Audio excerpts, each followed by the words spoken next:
ప్రధానమంత్రి నరేంద్ర మోదీ వేములవాడకు వస్తే దక్షిణ కాశీ రాజన్న మీద భక్తి ఉందనుకున్నా కానీ ఆయనకు ఓట్ల మీద ఉన్న భక్తి రాజన్న మీద లేదని రాష్ట్ర బీసీ రవాణా శాఖ మంత్రి పొన్నం ప్రభాకర్ అన్నారు. వేములవాడ పట్టణంలో జరిగిన కాంగ్రెస్ పార్టీ కార్నర్ మీటింగ్ లో ఆయన మాట్లాడారు. సిట్టింగ్ ఎంపీ సంజయ్ గెలుస్తాడని నమ్మకం మీకు ఉండి ప్రజలు ఆశీర్వదిస్తారనుకుంటే నరేంద్ర మోదీ వేములవాడకి ఎందుకు వచ్చారని ప్రశ్నించారు. భక్తి ఉంటే కోటి రూపాయలైనా ఇచ్చావా, కనీసం రాజన్నకు కోడినైనా ఇచ్చావా అని పేర్కొన్నారు.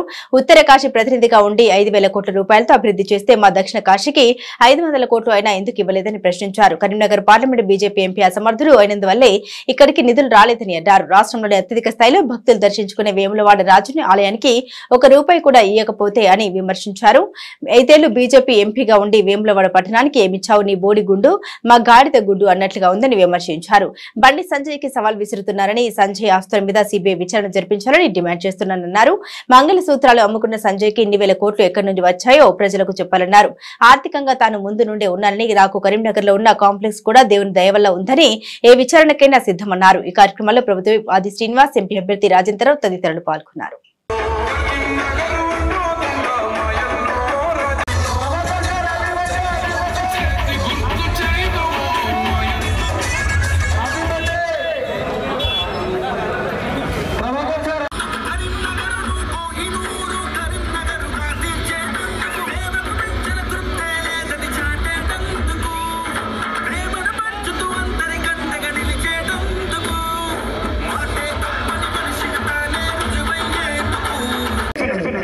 దక్షిణ కాశీ అవునా కాదు?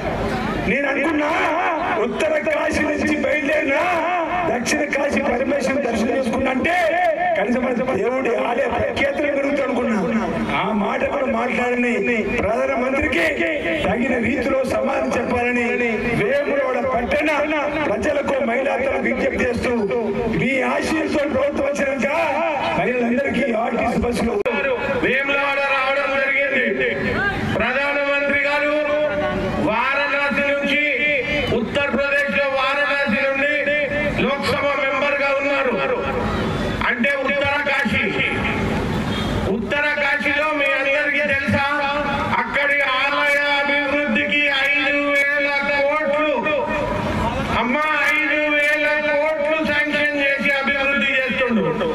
ఆలయము వారణాసి, ఇక్కడ దక్షిణ కాశీ అని మన ఆలయాన్ని చూపించి దక్షిణ కాశీ అని పేరు చెప్పి గుండు సున్నా ఇచ్చిపోయిండు. న్యాయమా? దక్షిణ కాశీ అన్నప్పుడు 5,000 కోట్లు ఉత్తర కాశీకి ఇస్తున్నావు కదా, 500 కోట్లు లేకపోతే 100 కోట్లు చెప్పొచ్చు కదా. వేములవాడ రాజేంద్ర స్వామి అభివృద్ధికి ఇస్తా అని పనికి రాని దద్దమ్మ బండి సంజయ్ ప్రసాద్ స్కీమ్ అని ఉండగా కూడా ఒక్క నయా పైసా వేములవాడ రాజేంద్ర స్వామికి తీసుకురాలేదు. ఆ స్కీమ్ లో 3,000 కోట్ల బడ్జెట్ ఉంది. డీకే అరుణ గారు జోగులాంబ ఆలయాన్ని పట్టుకపోయారు, మహబూబ్ నగర్ లో రామమ్మకు వరంగల్ వాళ్ళు పట్టుకపోయారు, భద్రాద్రికి ఖమ్మం వాళ్ళు పట్టుకపోయారు. నీ ఆస్తుల మీద సిబిఐ విచారణ చేస్తే బరాబర్ చేరుకోదు బిడ్డ. మంగళసూత్రం అమ్ముకున్నాడు, ఇన్ని వేల కోట్ల రూపాయలు ఎడికే ఖర్చు పెడుతుండే. నేను పుట్టుకతోనే దేవుడు మాదిరి చెడు కొన్నాను, కాంప్లెక్స్ ఉంది నాకు. నేను మంగళసూత్రాన్ని అమ్ముకున్నాను, నువ్వే కదా.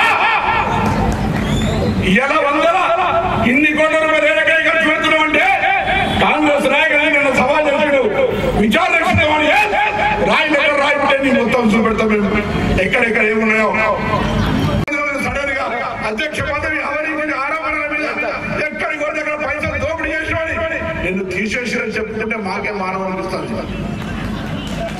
నేను అడుగుతాను, పెద్ద పెద్ద మాటలు మాట్లాడుతాను. మనం పివి నరసింహరావు గారిని గౌరవించలేదంట. అసలు పివి నరసింహరావు కాంగ్రెస్ లో ఉంటే బిడ్డ.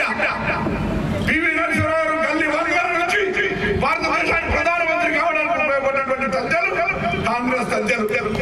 నేను అడుగుతా ఉన్నా, నరేంద్ర మోడీ ప్రధానమంత్రి కావడానికి ఉపయోగపడే వ్యక్తి, ఈ దేశంలో భారతీయ జనతా పార్టీ బతకడానికి కారణమైన వ్యక్తి అద్వానీ నమస్కారం పెడితే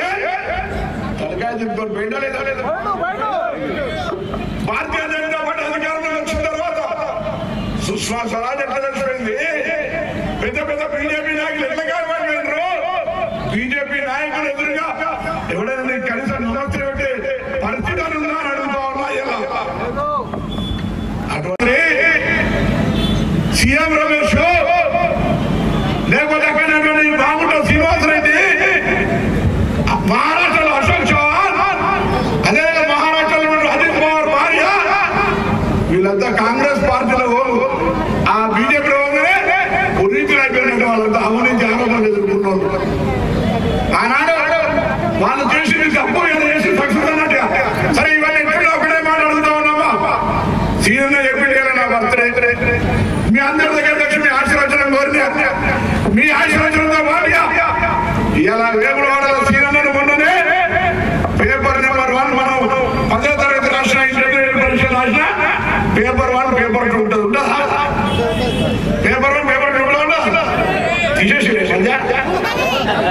పేపర్ 1 రాజశ్రీనివాస్ పాస్ అయిండు, పేపర్ 2 రాజేంద్రరావు గెలవాలి. ఎందుకంటే ఇప్పటికే 300 సీట్లతో బీజేపీ ఎవరి మద్దతు లేకుండా ప్రభుత్వాన్ని ఏర్పాటు చేసింది. కానీ ఇస్ బార్ 400 అంటుండు మోడీ. ఇస్ బార్ 400 అంటే 400 సీట్లు కలిస్తే దేశంలో రాజ్యాంగాన్ని మార్చే అవకాశం ఉంది. ఆ రాజ్యాంగాన్ని మారుస్తామని పక్కనున్న 60లో ఇక్కడ ఉన్నటువంటి 60లో బరాబర్ చెప్తా ఉన్నారు. ఆ రాజ్యాంగాన్ని మార్చే అవకాశం ఇవ్వద్దంటే మనం కాంగ్రెస్ తిరిగి గెలిపించాల్సిన అవసరం ఉంది. మనకి ఎస్సీల రిజర్వేషన్ ఉండాలంటే ఎస్టీల రిజర్వేషన్